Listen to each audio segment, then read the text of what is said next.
যে আমার এখনো অব্দি যে লাইফ স্প্যান আমি যত দুঃখ পেয়েছি ওই দুঃখটার কাছে আসলে কিছু না। ওয়েন মাই মাদার ডাইড, মানে জীবনে তো অনেক ব্রেকআপ হয়েছে, এই হয়েছে সেই হয়েছে, এখানে দুঃখ পেয়েছি এখানে দুঃখ পেয়েছি, সারা জীবন এগুলো হতেই থাকবে।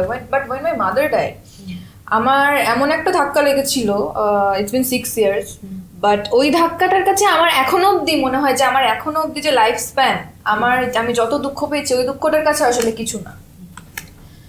ইভেন এখনো যদি আমাকে কেউ দুঃখ দেওয়ার চেষ্টা করে বা আমাকে হার্ট করার চেষ্টা করে, আমি জাস্ট হাসি, আমার জাস্ট কিছু মনেই হয় না। মানে Do you think that that's a defense mechanism? That's not a defense mechanism I think, because আমার মনে হয় যে অ্যাজ এ গার্ল আমি অনেক আর্লি আমার মাকে হারিয়েছি, অ্যান্ড ওয়েন আমার একটা মেয়ের কিন্তু মাকে অনেক দরকার হয় যখন সে বড় হয়, যখন সে টিনেজ থেকে আরেকটু বড় হয়। সো ওই পিরিয়ডটাতে আমি মাকে পাইনি, এবং ওই এমটিনেসটা আসলে কোনোদিনও কেউই এসে এটা ফিল করে দিতে পারবে না।